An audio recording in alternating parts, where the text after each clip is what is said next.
Olá, boa noite, pessoal. Estamos em mais um programa Inteligência Solidária, aqui da TV Pública, e hoje eu estou trazendo a Mariana Maluf Spinardi, extremamente interessante, uma pauta esclarecedora. A Mariana, que tem um currículo, assim, invejável, eu vou falar um pouquinho da quem é a Mariana e depois da pauta de hoje. É extremamente produtiva, eu acho que quem participar conosco hoje vai ter informações muito importantes, ainda mais neste momento em que nós estamos, né? A Mariana, que é formada em liderança para a sustentabilidade em Harvard, gestão responsável para a sustentabilidade na Dom Cabral, especialista em conforto ambiental e conservação de energia na USP. É mestre em Architectural Association School, é isso? Architectural Association. School of Architecture. Mestre pela USP, é isso mesmo? E urbanista pela PUC de Campinas. Caramba! Quantos anos você tem, Mari? Muito legal. Que mais? Que tanta coisa interessante aqui. É membro da Comissão Estadual de São Paulo para os Objetivos do Desenvolvimento Sustentável. Faz parte do Conselho Gestor da Secretaria Estadual de Infraestrutura e Meio Ambiente do Estado de São Paulo. É professora em diversas instituições, atua há mais de 15 anos em projetos de impacto socioambiental positivo. Eu conheço a Mari destas questões. Tem experiência internacional com foco em cidades sustentáveis e se desdobrou em programas inovadores de gestão de resíduos, né? Eficiência energética, gestão da água e redução de gases do efeito estufa, com forte atuação em cadeia de fornecedores. O reconhecimento de seu trabalho inclui um prêmio de destaque da Odebrecht de realizações imobiliárias. O prêmio ADEME do Rio de Janeiro, meio ambiente, a primeira certificação para bairros. Eu vou parar por aqui, senão a gente vai ficar sensacional. É muito uma pessoa que é extremamente, uma pessoa que de fato é extremamente inteligente, produtiva e que com certeza vai trazer muita informação legal para nós. Pessoal, e hoje vai ser bem descolada a nossa conversa e atualizada. A gente vai falar um pouquinho dos Objetivos do Desenvolvimento Sustentável, que a ONU vem trabalhando em todos esses países, né? Que era antigamente... Bom, vou deixar a Mari falar, mas vamos falar um pouquinho das ODS, nas transversalidades de ações voluntárias, solidárias. E aí, Mari, eu queria que você falasse um pouquinho quem é a Mari, né, da família da Mari, como é que é a sua rotina, para depois a gente entender como é que você entrou nesse mundo todo, em todas essas formações, um pouquinho da Mari, a história da Mari. A Mari é mãe da Clara e do Pedro, dois pequeninos aí fofos, como todas as mães e mulheres, nós estamos aqui equilibrando 230 pratos ao mesmo tempo, né? E é isso, né? A gente faz tudo ao mesmo tempo agora. Eu sou urbanista de formação, arquiteta, sempre gostei muito da área de urbanismo, desenvolvimento urbano, planejamento urbano. Acho que sempre tive aquela vontade de fazer a diferença. Acho que na verdade, eu até entrei na arquitetura e no urbanismo porque eu sempre quis trabalhar com reurbanização de favelas, de assentamentos, né, de ocupações irregulares. E eu sempre tive essa vontade de fazer a diferença. E o que eu percebi trabalhando com urbanismo é que as questões urbanas, elas são muito a médio e longo prazo, né? E eu sou um pouco imediatista, então eu comecei a me frustrar um pouco, né? Por esse timing mesmo, por esse tempo de que as coisas não acontecem da forma e na rapidez que a gente gostaria. E eu fui encontrando na sustentabilidade as respostas, né? Então, eu comecei trabalhando com sustentabilidade aplicada no mercado imobiliário, em cidades, em bairros e cidades sustentáveis, na área de construção civil, que era um pouco o meu mundo. E eu comecei a ter respostas mais rápidas no meu trabalho, né? Eu acho que eu fui...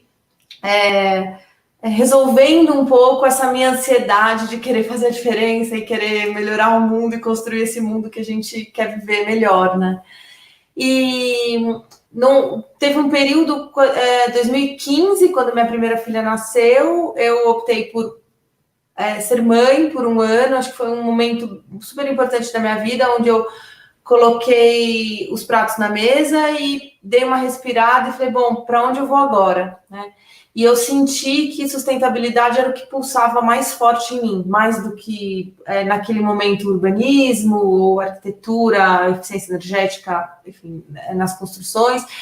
E aí eu comecei a trabalhar com sustentabilidade em outros setores, né? Então, aplicar sustentabilidade de forma mais ampla e, enfim, eu nunca deixei minha raiz, né, de urbanista e de arquiteta, mas está sendo bem divertido trabalhar com sustentabilidade em outros setores. Que legal, né? Porque a gente tem uma visão de arquitetura que é somente construção, decoração, ou uma questão mais fria, né? Que a arquitetura. Eu tenho contato com arquitetos e eu acho que os arquitetos hoje, na verdade, são extremamente humanos, porque eles querem ver as cidades, né, sob agora um olhar diferenciado e mais humano, e é indissociável da questão da sustentabilidade, porque como é que a gente vai ter o futuro das cidades? É a questão que tem se falado das cidades inteligentes, das cidades mais humanas, e ainda mais nesse momento, né, Mari, que a gente tem falado tanto da questão da solidariedade, as pessoas estão mais sensibilizadas, né? E essa questão da sustentabilidade é inevitável, porque o que acontece? Vão surgir cidades, vão acontecer cidades, mas as cidades precisam das pessoas, as pessoas precisam pensar numa cidade que sobreviva a esse caos, e eu acho que o papel do arquiteto é esse, é de tentar solucionar por qual caminho a gente vai para tentar ir para uma cidade mais humana e justamente mais sustentável, né? E aí, como é que foi assim, você se embrenhar para essa questão das ODS? Outro dia, eu participei de um evento em que eu assisti uma palestra da Mariana e foi ali que eu me apaixonei pela pauta e pela palestra, que é muito legal, porque ela tem uma linguagem extremamente didática e pedagógica clara, porque às vezes a gente fala da ODS, primeiro que ODS são 3 siglas, que parece que é uma coisa só internacional, e aí eu queria que você falasse um pouquinho, sabe, Mari, como é que é essa sustentabilidade, a arquitetura, as ODS? Eu queria só pontuar uma coisa super interessante que você colocou. A gente sempre fala de arquitetura e sempre pensa em arquitetura, é muito comum a gente pensar no construído, né? E, na verdade, a cidade é feita de cheios e vazios. E se a gente não pensar nos vazios, a gente não está pensando a cidade, né? Que, na verdade, são espaços-chave. Então, a gente fala de arquitetura, a gente fala do espaço construído, mas o parque, as calçadas, os vazios urbanos, as conexões são extremamente importantes também. Então, os ODS, os Objetivos de Desenvolvimento Sustentável, são uma agenda global. A sustentabilidade é interessante porque muita gente me chama para conversar sobre sustentabilidade e às vezes as pessoas falam, não, eu adoro, eu quero ser mais sustentável, eu quero que minha empresa seja mais sustentável, mas eu não sei muito bem o que é. E é muito interessante, porque eu sempre brinco com as pessoas, eu falo, fique tranquila, porque 90% dos casos isso acontece. Às vezes a pessoa fica meio tímida, fala, não, mas eu não sei muito bem o que é. Eu quero, mas eu não sei muito bem o que é.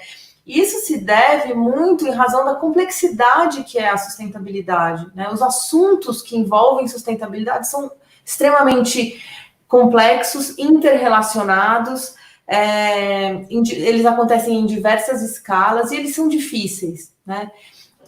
Muito, assim, tem alguns assuntos que conseguiram vir à tona nas discussões de forma um pouco mais fácil, por exemplo, a questão dos plásticos que vão para o oceano, então isso é uma coisa mais fácil de entender, mas quando a gente fala, por exemplo, de mudanças climáticas, de gases de efeito estufa, que são os gases que impactam nas mudanças climáticas, nos eventos extremos, então, nas grandes secas, nas chuvas mais intensas, nos tufões, nos tornados, isso foge um pouco do dia a dia das pessoas. E eu acho que isso afasta a sustentabilidade. Parece que a sustentabilidade é algo assim lá longe. Distante, e na verdade é algo tão perto, né? E eu acho que isso contribui negativamente, porque a pessoa fala, se eu for da minha casa para o trabalho de carro ou de bicicleta, tanto faz. Sim, só que não, porque somos 7,5 bilhões de pessoas. Então, se todo mundo usar a bicicleta, ou se todo mundo usar menos plástico, isso faz a diferença. Então, é aquele tão longe, tão perto, que dá a sensação que nossas iniciativas não surtem efeito, ao mesmo tempo são elas que surtem efeito. E nessa linha, no ano 2000, no âmbito da ONU, foram lançados os ODMs, que eram os Objetivos de Desenvolvimento do Milênio. Então, assim, quais são os objetivos nessa virada de milênio, né, que a gente tem que atingir? Então, reduzir mortalidade infantil, melhorar a educação, melhorar a saúde, e isso durou até mais ou menos 2014. Em 2015, a gente brinca que são os filhos dos ODMs, vieram os ODS, que são os Objetivos de Desenvolvimento Sustentável. E o que é interessante disso é que os ODS são fruto da maior construção coletiva de que se tem notícia no planeta. Então, é um assunto, são objetivos de sustentabilidade que foram construídos coletivamente. Eles eram inúmeros, chegou-se ao número de 17, e é uma agenda global. Então, assim, quando a gente brinca, quando a gente fala Agenda 2030, né? A gente brinca que é onde a gente quer estar. Como é que a gente quer estar em 2030? Só fazer um recorte, Má. Porque a gente fala de Agenda 2030, talvez o pessoal não saiba. Gente, a Agenda 20... Assim, quando a Mari fala agenda global, é uma agenda mundial. Quer dizer, o mundo inteiro segue essa agenda que a ONU construiu, com essa discussão que teve com todos os países, acho que 160, né, Má? Quase 200 países. Quase 200 países se reuniram, a ONU fez essa convenção, fizeram uma votação lá, várias reuniões e tudo mais, resumindo a história para ser prática. E aí saíram as 17 ODS, elas saem com várias metas, que é o que a Mari falou, né? Combate à pobreza, violência da mulher, a questão da água, são 17. Depois a Mari pode falar um pouquinho, rapidinho, de cada uma, Mari. E aí, essa Agenda 2030 é o que o mundo, a agenda global, tem que cumprir até o ano de 2030, tem que deixar realizado, resolvido, implantado, e as pessoas têm que ter isso como um hábito, as 17 ODS, os Objetivos de Desenvolvimento Sustentável, até 2030. Uhum. Sim. E você estava falando? Fala um pouquinho dos ODS. Isso, mas sabe o que eu acho que era legal? Porque assim, né, pessoal, a gente sabe que existe o ODS, mas o ODS teve essa discussão da ONU, que a ONU trouxe para os países, que tem que ter implantação, que várias pessoas, tanto voluntariamente quanto dentro de... Porque hoje o que as pessoas não sabem, por exemplo, que tem empresas que são signatárias do Pacto Global e que eles têm que colocar isso na política da empresa. Tem empresa que tem que cumprir essas ODS, né? Ninguém sabe, tem gente que tem isso muito perto, tem gente que nem sabe, igual você falou, da sustentabilidade, parece que é algo distante, e parece que as ODS também são. Então, eu acho que é extremamente importante você falar rapidinho quais são, bem rápido, as 17 ODS.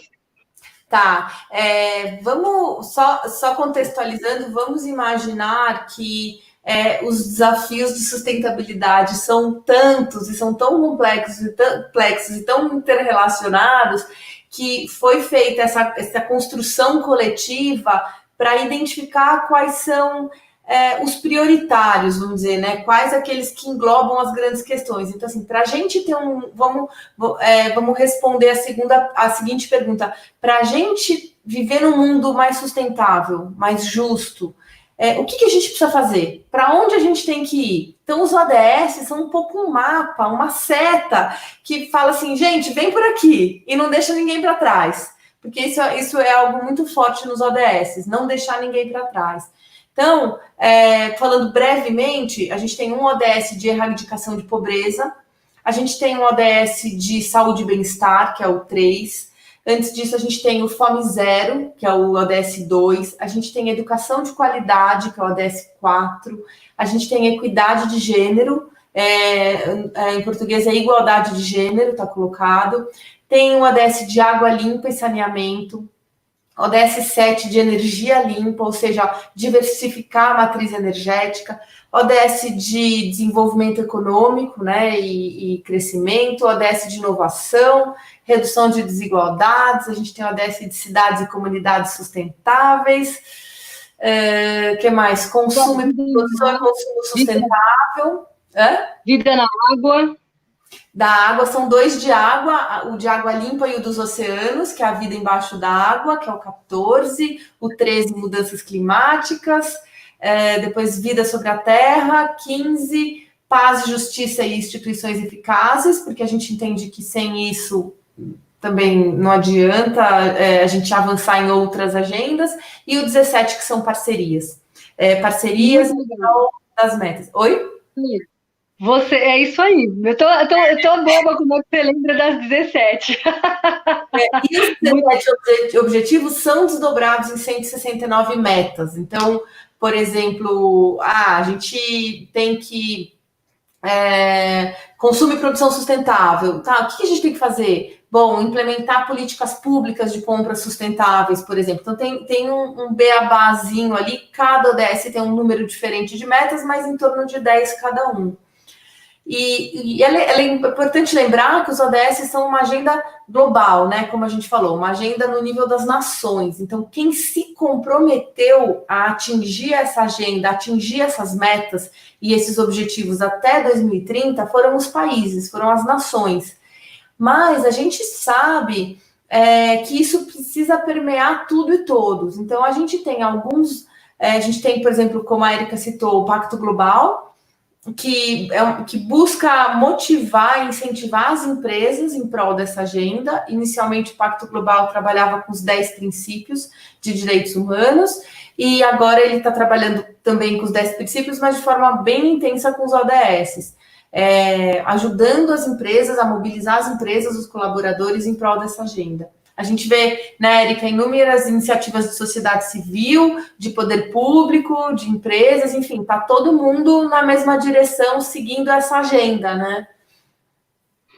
Muito legal, Mari. E assim, eu tenho visto aqui, tem gente que nunca ouviu falar. Hoje, os lugares que eu vivo, eu já não consigo viver sem pensar com as ODS, né? Assim, desde como você falou, movimentos voluntários. Por exemplo, tem um movimento voluntário que eu faço parte que chama Virada Feminina. E a gente tem, não sei se você conhece a Nina e a Cris, elas são responsáveis pelas ODS dentro da virada feminina.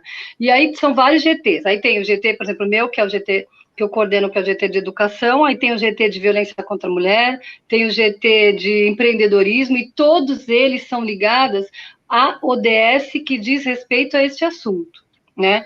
Mas eu acho que é interessante a gente pensar o seguinte, né? Que eu assisti a sua palestra, eu achei que foi bem legal isso.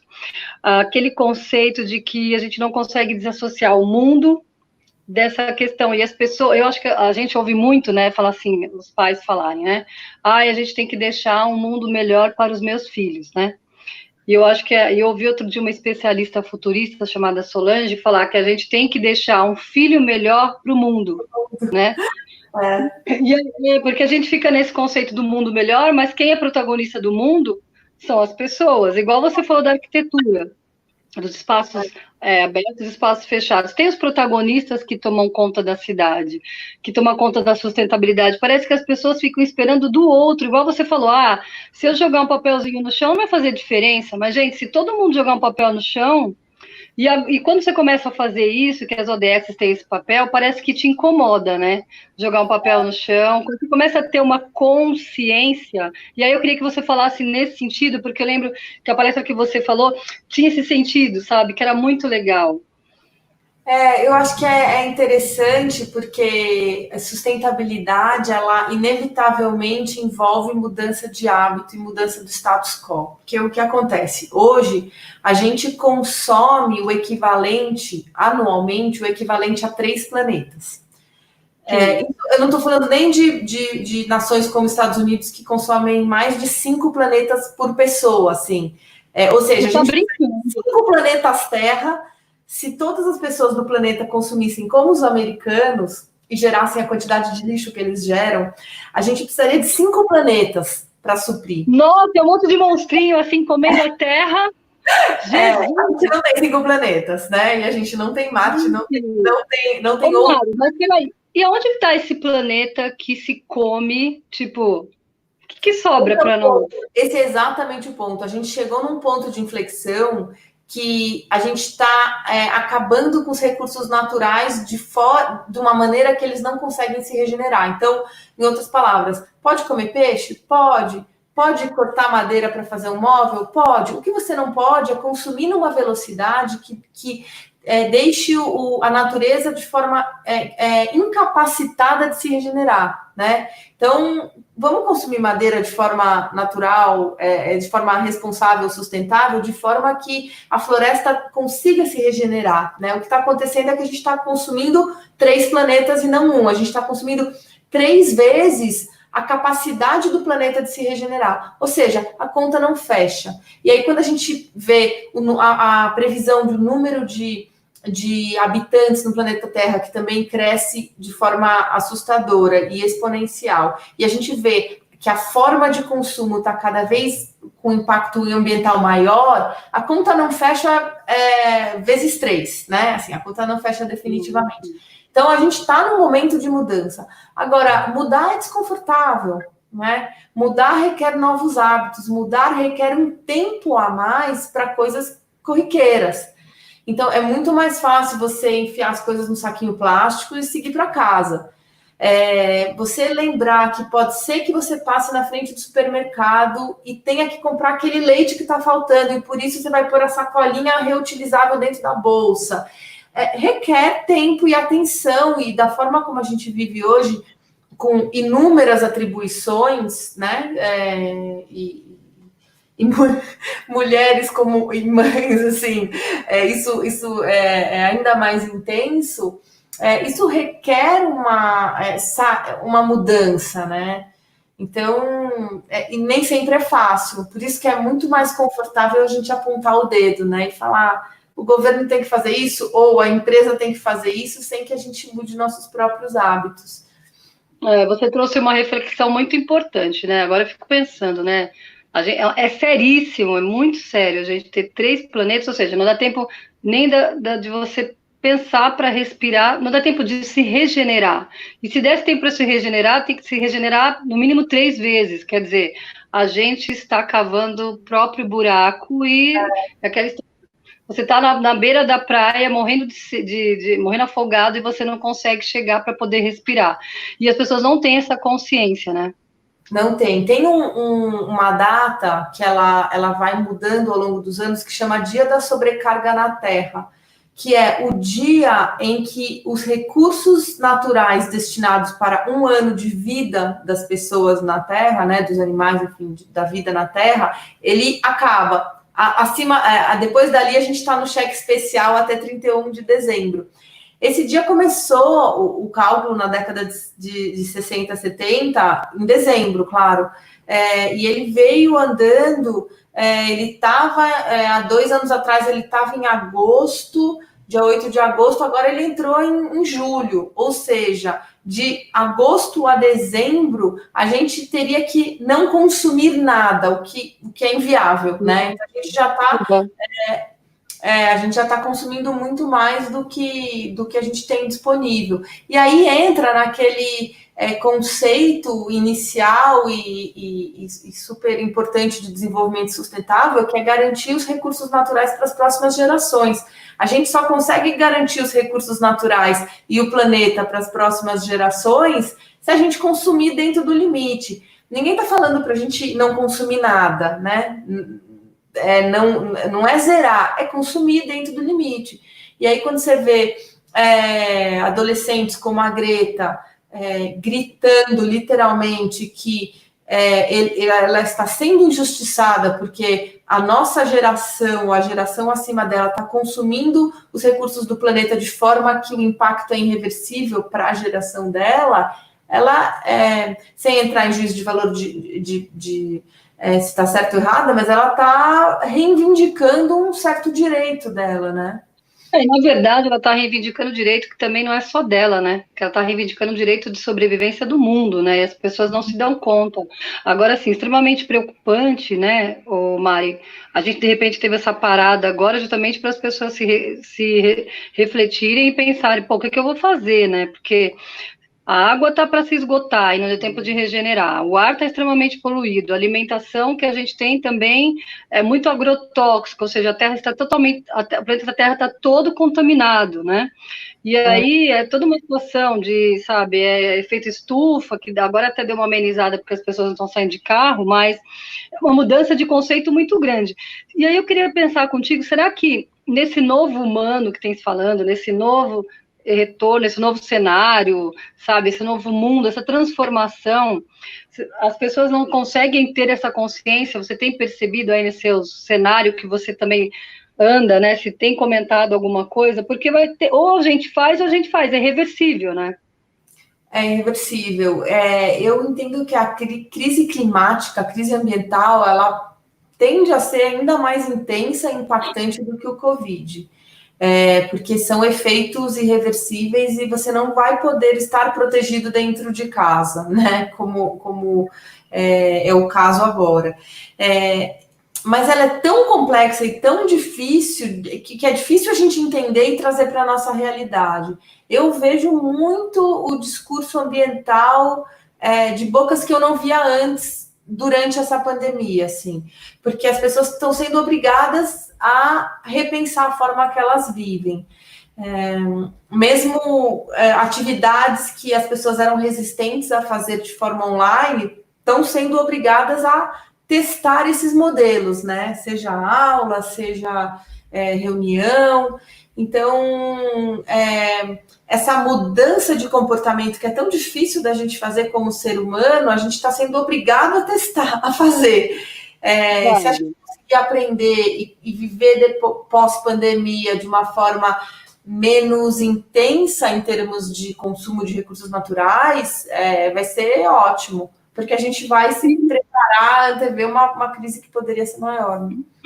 Ô Mari, quais são os consumos naturais que mais, assim, que assim, que tá no pico tá esgotando já não tem quase, a gente já está numa crise tremenda. Quais que são os principais? Peixes.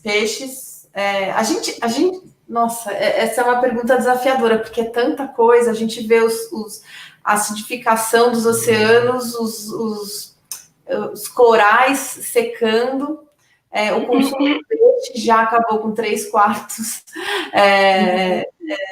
Assim, na verdade, acho que o desafio é encontrar algum recurso que está sendo consumido de forma equilibrada, porque Entendi.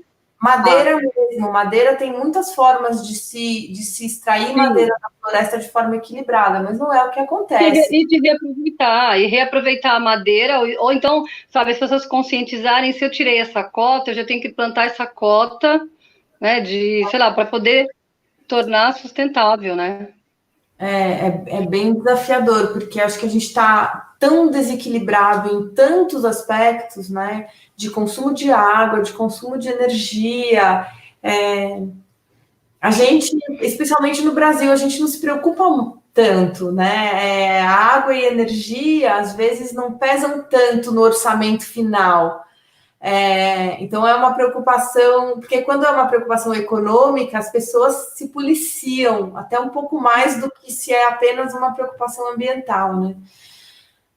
Espero que. É tão acessível, né? É tão acessível, apertou o botão, acendeu a luz, abriu a torneira, chegou a água. As pessoas não têm consciência do caminho, de onde vem, o que acontece, né?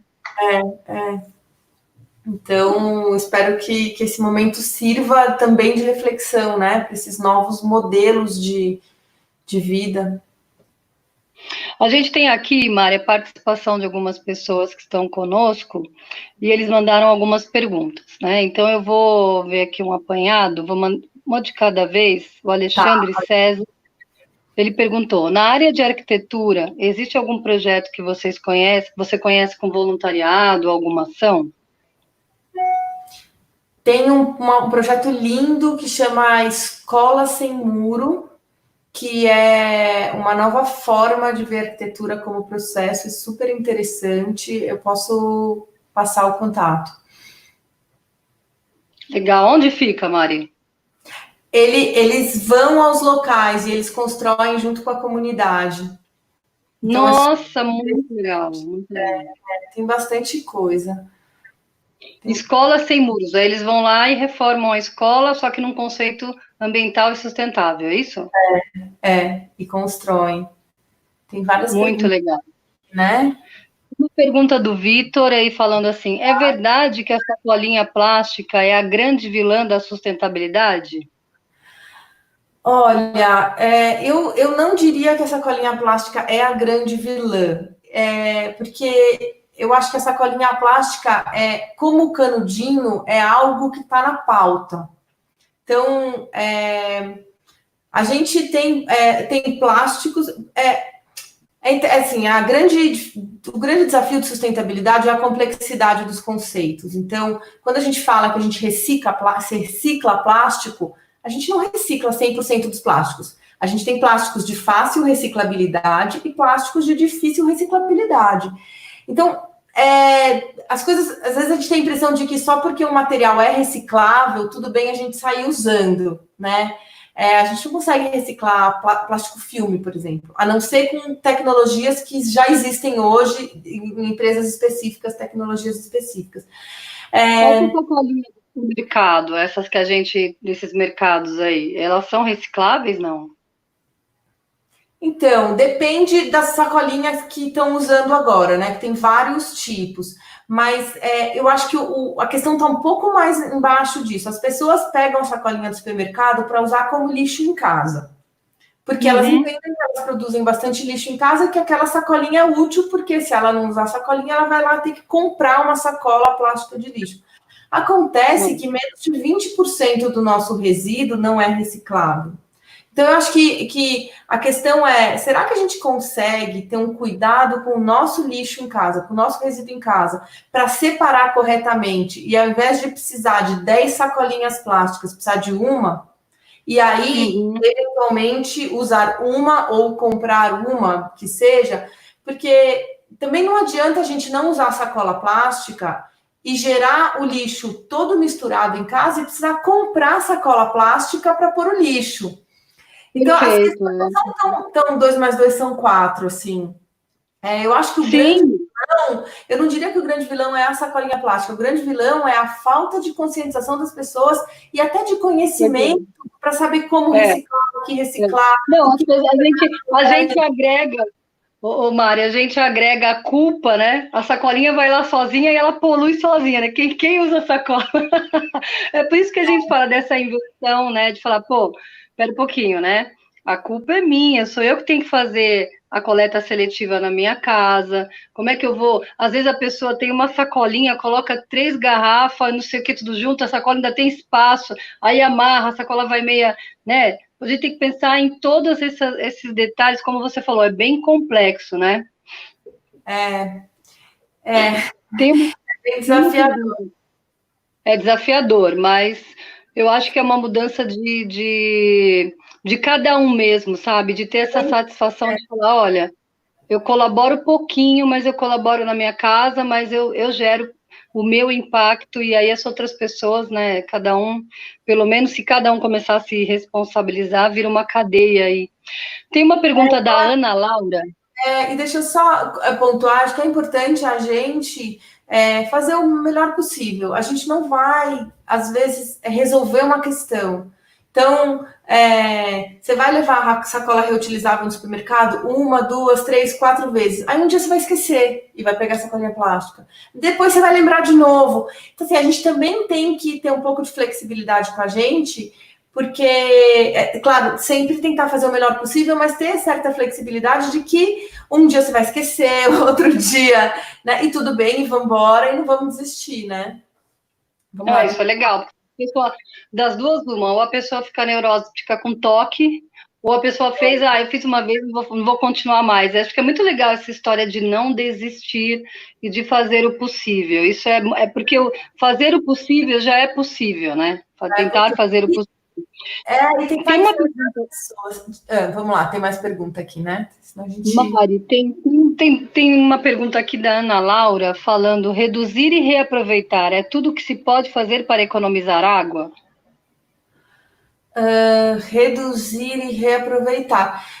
Eu acho que são as duas grandes caixinhas. Quando a gente fala de água, de energia ou de qualquer outro recurso, qualquer material, que seja pedra, madeira, minério, recurso natural de qualquer forma, né? A gente tem duas caixinhas. Uma é a gente otimizar o uso, a gente reduzir o uso, a gente ser eficiente, e a outra é com aquela parte que a gente não conseguiu reduzir, que a gente precisou usar, como é que a gente reaproveita e reusa aquilo. É o que a gente chama de economia circular, que está todo mundo falando esse termo por aí. Boa. A economia linear eu tiro da natureza, produzo, uso e jogo fora. É uma linha. A economia circular eu tiro da natureza, produzo, uso, reuso, reciclo, reaproveito, beneficio, faço tudo que dá até eventualmente jogar fora. Então, é um círculo, né? A gente tem uma expressão famosa que diz que o lixo é um erro de design, né? Porque, teoricamente, as coisas não deveriam terminar como resíduo. Então, assim, sim, a Ana Laura que perguntou, né? São duas caixinhas: reduzir consumo, ser eficiente e, se precisou consumir, reaproveita e reutiliza. Que é o que você falou da economia circular, que eu acho que é uma pauta assim atual e que todo mundo pudesse aprofundar um pouco, porque eu acho que é o futuro, né? Não é que é o futuro, a gente não tem escolha, é uma questão de necessidade. Mari, tem mais uma pergunta, duas perguntas aqui, uma é da Sandra. O Rio de Janeiro, durante esse período da pandemia, a população não estava frequentando as praias e observou que as tartarugas estavam voltando. Com a liberação do uso das praias, certeza, elas sumiram. Não poderia ter uma lei para limpar esse uso? Tá. A poluição que é no ar, na água e no solo, ela não é só fruto das pessoas estarem ali. Elas são fruto de várias outras iniciativas e atividades e serviços. Então, os carros poluem enormemente, aviões, ruído. Então, assim, tem a poluição de poluição de químicos, tem a poluição sonora.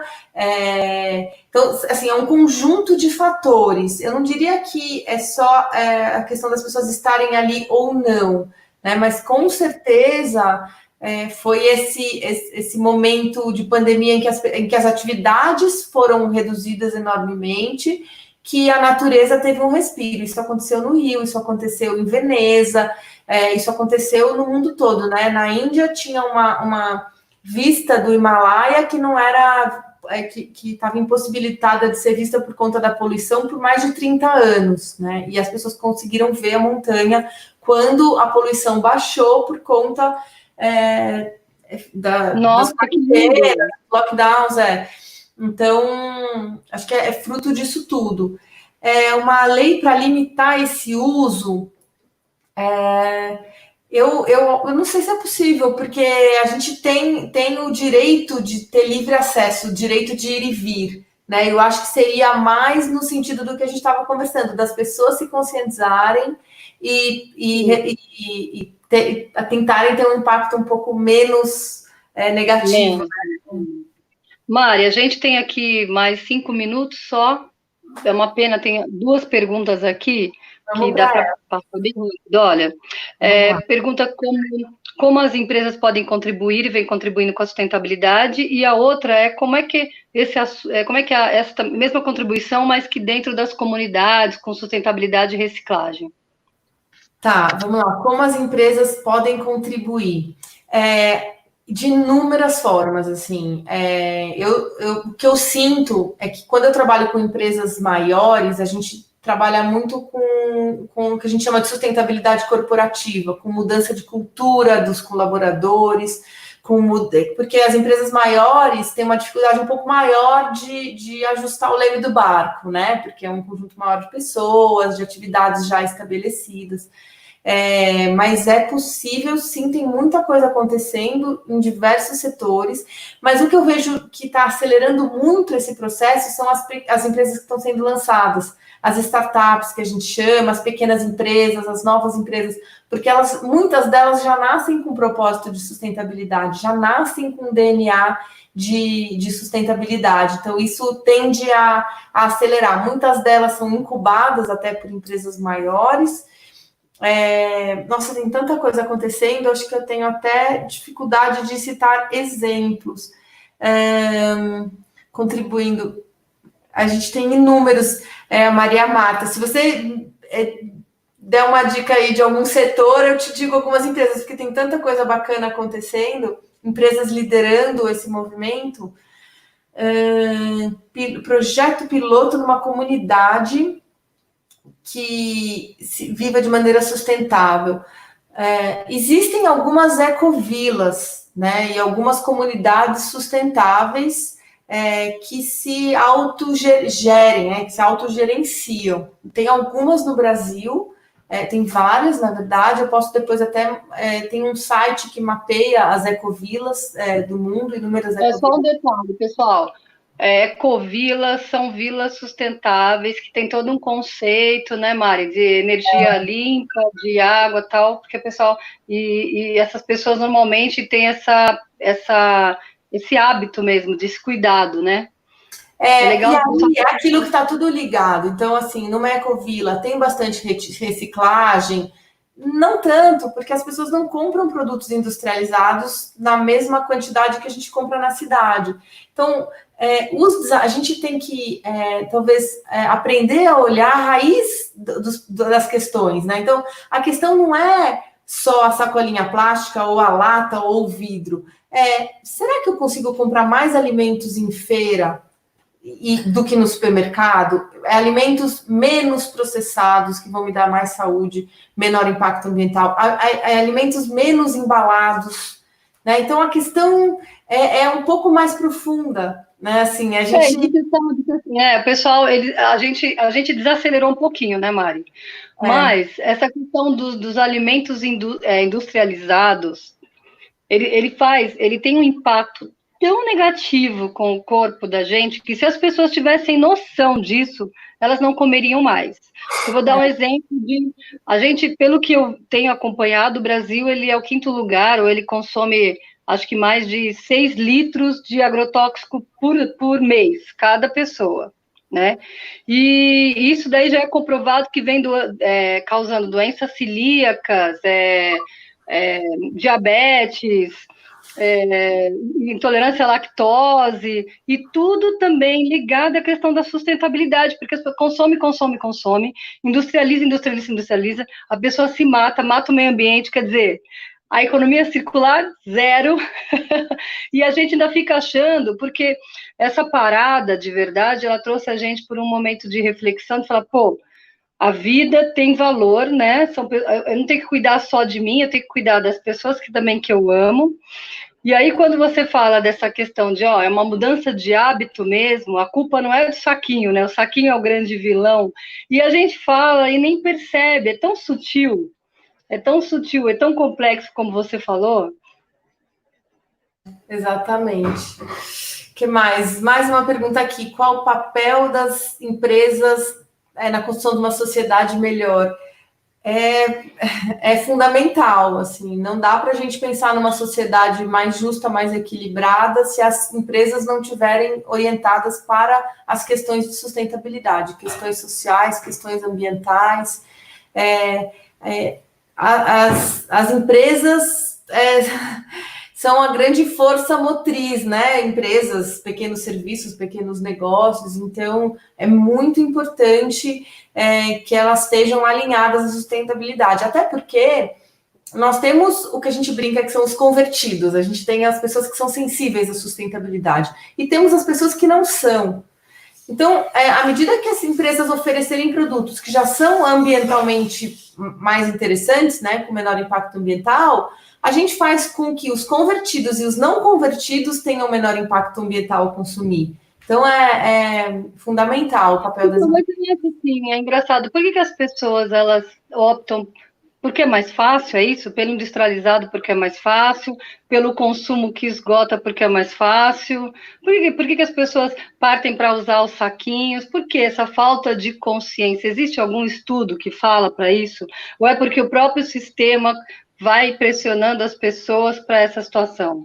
O capitalismo, talvez, sei lá. Eu acho que é uma conjuntura de tudo, assim, você tem a questão do preço, né, assim, às vezes é mais barato, tem a questão da comodidade, da praticidade. Eu acho que a gente também não pode elencar vilões como se eles fossem os responsáveis pela poluição inteira do planeta. Então, por exemplo, o plástico, ele é responsável por uma questão muito importante de manutenção de qualidade de alimentos. Então, a gente só consegue mandar alimentos daqui para lá, conservar alimentos, porque tem embalagens plásticas. Então, é muito interessante a gente substituir embalagens plásticas por papel, por mandioca, por pratinho de coco de mandioca, mas assim, o plástico também tem um papel importante na manutenção do alimento. Porque a gente hoje no planeta desperdiça 1/3 dos alimentos. 1/3 vai para o lixo, no transporte, no armazenamento nos supermercados. Então, assim, se não tivesse o plástico, imagina a quantidade de alimentos que seriam desperdiçados e jogados no lixo, enquanto tem muita gente aí que está passando fome. Então, é por isso que as questões de sustentabilidade são muito delicadas, porque não dá para a gente elencar vilões, a gente tem que achar melhores alternativas e ir caminhando com as alternativas melhores que a gente tem, né? Ô, Mário, vou falar, olha, tá dando aqui o tempo, né? Você pode ficar mais um tempinho com a gente, uns 10 minutinhos, dá? 10 minutinhos. É que esse papo é muito interessante. As perguntas pipocarem, vamos mais 10 minutinhos, então, até as 9. Olha, tem uma aqui, que é só para a gente ir amarrando. Primeiro eu queria falar que nós estamos com a Sandra conosco, a Pi, o Alexandre, o Ricardo, o Eduardo, e tem esse pessoal que a gente já mencionou das perguntas, e aí tem uma do Ricardo que fala aqui, quais serão, na sua visão, as mega tendências da gestão sustentável para os próximos anos? Tá, em termos de empresa, né? Existe uma tendência muito forte do que a gente chama de... Agora, assim, tem os nomes, né? ESG, que é o Environmental, Social and Governance, são os indicadores ambientais, sociais e de governança. Cada vez mais, os investidores estão olhando para os indicadores sociais, ambientais e de governança das empresas. Isso pede transparência, isso pede mensuração de impacto. Então, não é simplesmente, nós estamos fazendo um trabalho voluntário ou um trabalho em tal comunidade. É saber o que está sendo feito, quem está sendo impactado, qual o dinheiro que está sendo investido, se está agregando valor. Então, essa é uma tendência muito forte. Ética ligada à transparência, não dá para a gente falar de transparência se não falar de ética, e esses indicadores, ou seja, cada vez mais deixar a sustentabilidade material, assim, palpável, a gente fala material, Tangível, né? Tangível, exatamente, essa é uma mega tendência. Uma outra que eu sempre gosto de citar é a questão do consumo, do consumidor. Até pelo momento que a gente está de redes sociais, de compartilhamento de informação, a gente vê as empresas se dobrando aos consumidores em relação a esses anseios socioambientais, né? As empresas que não forem éticas, que não oferecerem produtos com menor impacto ambiental, não serão perenes, né? Que legal, Mari, essa fala sua. Eu fico super feliz que essas empresas não serão perenes.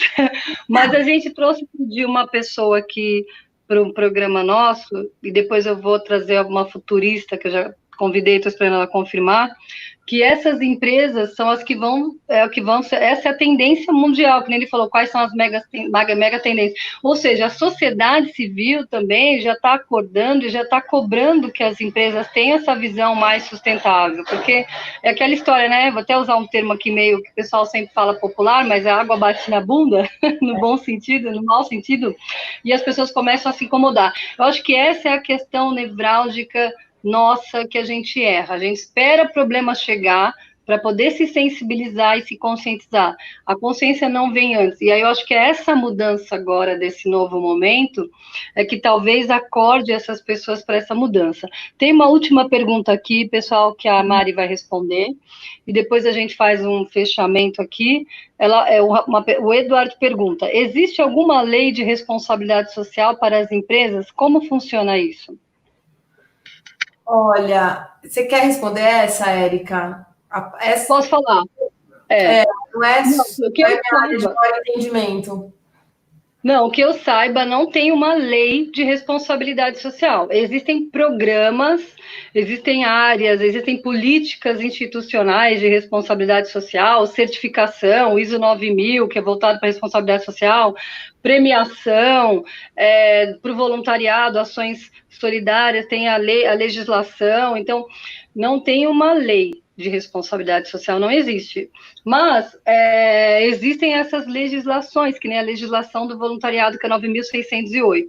Agora, talvez a pergunta dele esteja remetida à questão da sustentabilidade, porque a gente pensa em sustentabilidade, tudo relacionado à responsabilidade social. Então, sustentabilidade, isso que a Mari falou agora, da questão da consciência. As empresas também têm trabalhado a questão do compliance, né, e ligado a essa questão social, que eu tenho visto bastante. Eu acho que tem um ponto importante aí que o Edward, né, que colocou. Há uns anos atrás, a sustentabilidade ela era muito ligada à responsabilidade social. Hoje, ela continua ligada, mas ela é um pouco mais ampla. Então, você vê muitas equipes de sustentabilidade dentro de uma diretoria, por exemplo, de relações institucionais ou de comunicação. Tem a questão da responsabilidade social. Oi? Recursos humanos. Recursos humanos, porque a sustentabilidade é muito mais ampla, assim, ela está sendo vista pelas empresas de uma forma muito mais ampla. Então, você tem envolvimento de marketing, porque o consumidor está olhando para isso, então a gente precisa comunicar isso para o consumidor. Então, a questão de responsabilidade social, de como lidar com as comunidades. Então, a coisa é um pouco, assim, um pouco mais complexa e está ficando cada vez mais complexa. Por isso que a gente fala que o interessante é ter a sustentabilidade integrada na estratégia empresarial como um todo, né? Perfeito. As empresas têm feito planejamentos táticos, operacionais, em cima da sustentabilidade, porque o pessoal acha que é o que você falou bem, que eu acho que é uma fala que eu fecharia aqui, que o pessoal pensa em sustentabilidade, primeiro que outro dia eu ouvi uma reflexão bem legal, sustentabilidade, porque você toma um susto, e aí você acha que a sustentabilidade é algo muito distante, né? Onde está a sustentabilidade? Parece que é algo que está na porta do lado, está no planeta do lado, está no amigo do lado. A sustentabilidade sou eu, né? A sustentabilidade está dentro de mim, né? E aí, Mari, eu queria que você só fechasse essa reflexão com alguma fala que você acha que é importante. Depois, pessoal, eu sei que é uma pauta muito interessante. A gente vai trazer a Mari de volta, não é uma pauta que se esgota, até porque, como você falou, né, Mari, é muito complexo e uma coisa totalmente relacionada à outra, né? Assim, essa questão da economia, qualquer dia a gente traz aqui para falar da economia circular, que eu acho que é um tema bem legal, que está em pauta e que tem a ver com a sustentabilidade. Mas é que a gente trouxe a Mari, pessoal, para vocês saberem, porque o voluntariado também tem que ter essa clareza do que são as ODS, do que é a sustentabilidade, porque a gente faz o bem para o outro, como você falou, Mari, vamos para a comunidade. Quem é essa comunidade? Qual o impacto que eu gero? O que eu estou levando para eles de comunicação? Não é só lá chegar, fazer a ação e depois ir embora e acabou, né? Bom, mas enfim, Mari. Fazendo esse link, era isso que você queria fazer esse fechamento? Isso, pode falar isso. Não, acho que é isso. Às vezes a gente faz voluntariado e isso é muito interessante, porque é muito semelhante com as pessoas que trabalham, essa intenção com as pessoas que trabalham pela questão ambiental, né, ou pela questão social. Você vai lá, faz, motivada pelo seu propósito, e muitas vezes você não mede o impacto, você não traz indicadores para aquilo que você está fazendo. Então, você faz uma iniciativa de voluntariado e, às vezes, você não mede exatamente o número de pessoas impactadas, como isso melhorou a vida deles, comparar com quem não sofreu a ação. E isso é muito importante nesse momento de trazer pragmatismo para a sustentabilidade. e trazer métrica e ajudar a impactar e a convencer os não convertidos, né? Acho que eu vejo o voluntariado muito caminhando lado a lado com as pessoas que trabalham pelas questões ambientais também, né? Sim, sim. E o Marcelo está perguntando, a gente já respondeu, a Mariana já respondeu. Qual o prazo de implementação das ODS? É a Agenda 2030, é isso? É isso, é uma agenda para 2030, então as metas, eu não posso dizer que todas as metas são 2030, porque algumas metas são 2020. Tem algumas metas poucas que acontecem antes, mas a ideia é que a gente, enfim, é como a gente quer estar em 2030. Então a meta é 2030 geral, por isso que chama Agenda 2030. Eu convido vocês a lerem a Agenda 2030, ela é curtinha, rapidinha. Convido vocês a lerem as metas dos ODS, não só o quadradinho colorido, vira atrás do cartazinho, ó, lê também. Muito legal. Estou à disposição de vocês. Mari, olha, foi sensacional, passou tão rápido que nem pareceu que a gente já conversou há 1 hora, que a pauta é tão gostosa, tão interessante, que dá vontade de aprofundar mais. Gente, eu reitero o convite da Mari para vocês lerem a Agenda 2030, entender o que é a Agenda 2030, porque até para a nossa vida é uma coisa gostosa de conhecer, de saber, de implementar para a vida, para a gente se tornar seres humanos melhores para esse novo mundo que vem. A gente vai ter que se transformar, pessoal, porque ou transforma ou transforma. E ler também as ODS, porque é isso, quando você pega as ODS, tem lá a ODS 5, que é de igualdade de gênero. Aí você vai ler, esse é o nome da ODS. Por trás da ODS, né, ou da continuidade, tem as metas que você tem que bater para atingir essa meta principal. Então, Mari, do fundo do coração, amada, namastê. Gratidão, você foi uma querida. Olha, boa noite aí para você, sua família, seus filhos, seu esposo. E é isso aí, pessoal. Até segunda-feira. A gente se vê lá. Obrigada, Mari. Beijinho. Obrigada, gente.